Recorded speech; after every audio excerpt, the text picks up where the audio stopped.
Pretty busy day for the San Francisco 49ers, a couple of days removed from the 2025 NFL Draft.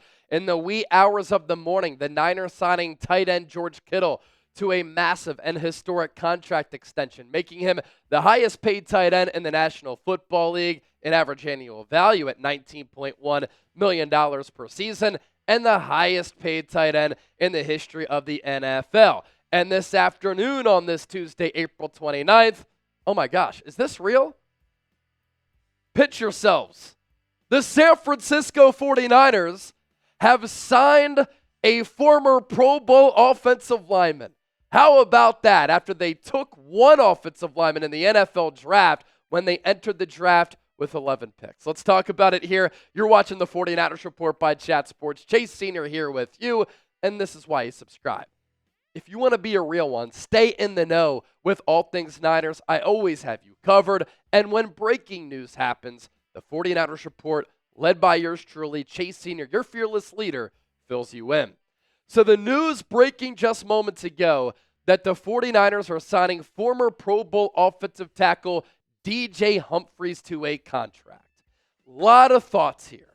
Because obviously going into the NFL Draft, we were thinking the Niners have a massive need at offensive tackle, at center, at left guard.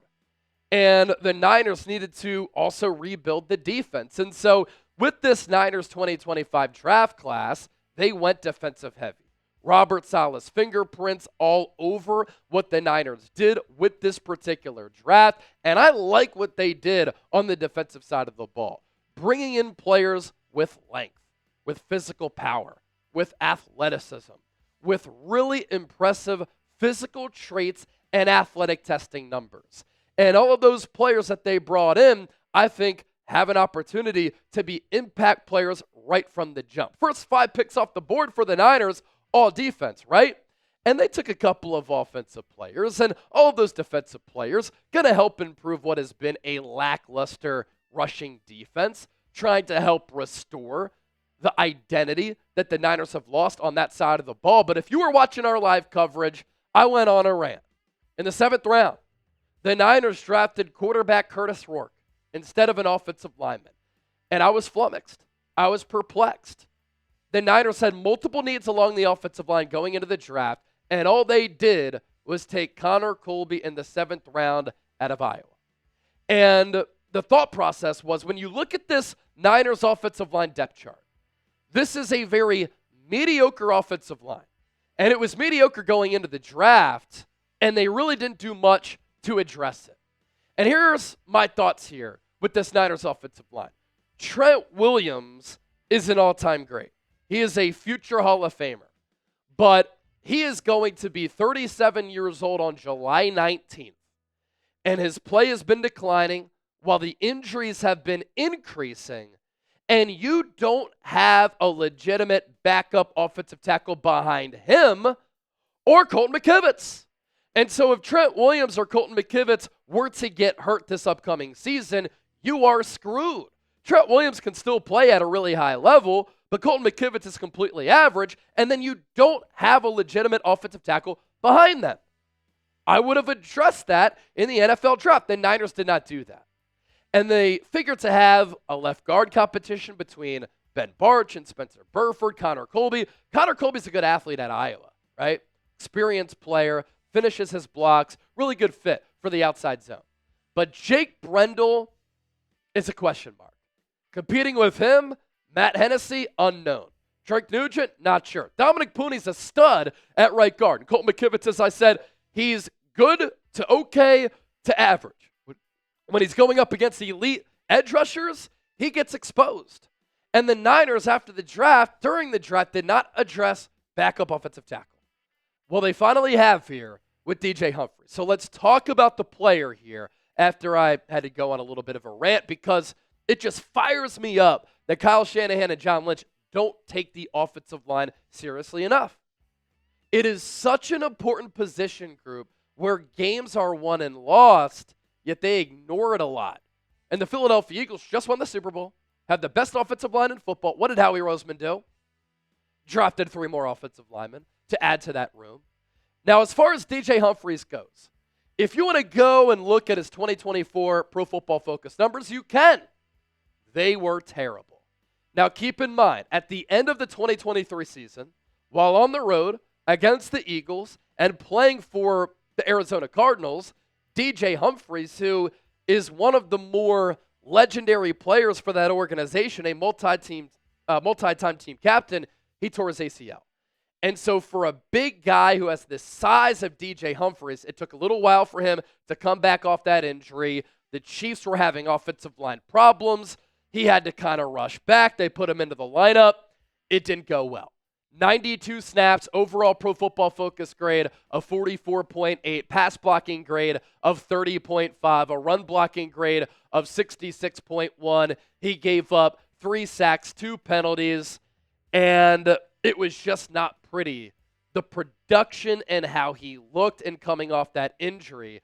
Of note, of course, and this is what agencies do, that photo that we showed you off the top of his agency announcing that he's signing with the Niners, this one that we're about to show you from AMDG Sports, the tweet included, finally healthy, ready to get back to work. We'll see how DJ Humphries looks, but this is a solid move to bring in a veteran who's been well accomplished, who's been in the league for a long time, who's a former Pro Bowler, as tackle depth, who can play left tackle, who can also play right tackle.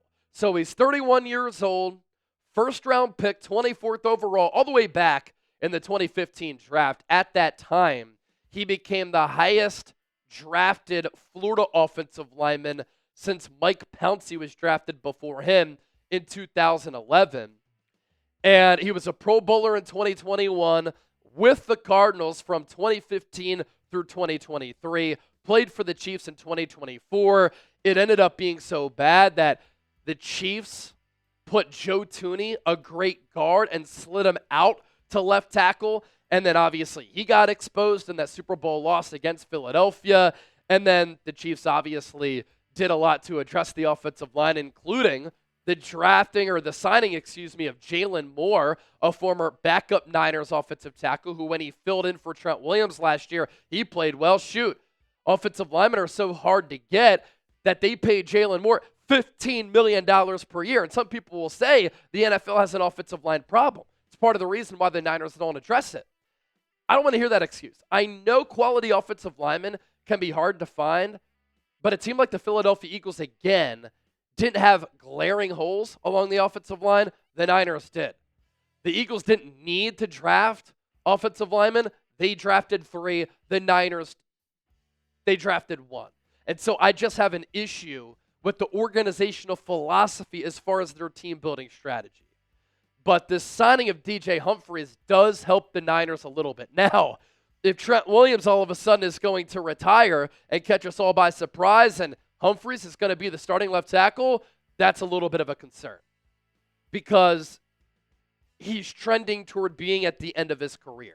But Trent Williams, I don't think he's going to pull that. He was in the building for OTAs. When I was at the NFL Combine interviewing John Lynch had said Trent Williams is playing and he's fired up to be healthy and he's very motivated to have a really good season here in 2025. But the Niners desperately needed offensive tackle depth, and DJ Humphries is going to help there.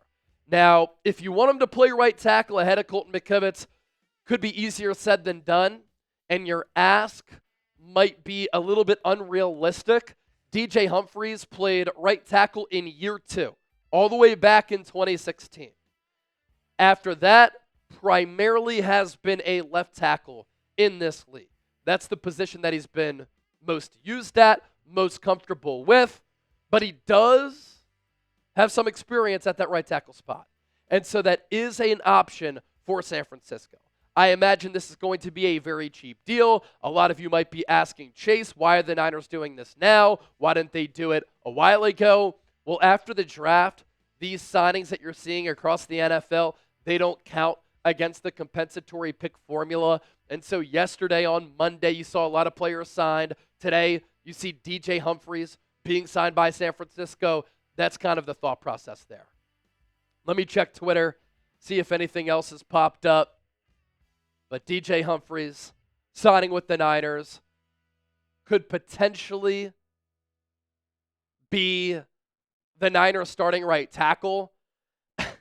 And this is kind of a sad place to be, but when healthy, as it stands right now, I'm thinking about this Niners offensive line. Trent Williams is the best offensive lineman on this team. Dominic Pooney is number 2. DJ Humphries might be number 3. And he could be a slight upgrade over Colton McKivitz. And if they play him at right tackle, then Colton McKivitz, he could be guard insurance or maybe even a starting left guard, and he might be better at guard as compared to tackle. So some options there for San Francisco. So grade the signing of DJ Humphries. Some fans are going to be pretty fired up about this because it's an offensive lineman. I'm a little bit pumped up as well because I love big boys in the trenches. I firmly believe that's how you win and lose football games. It starts up front in the trenches.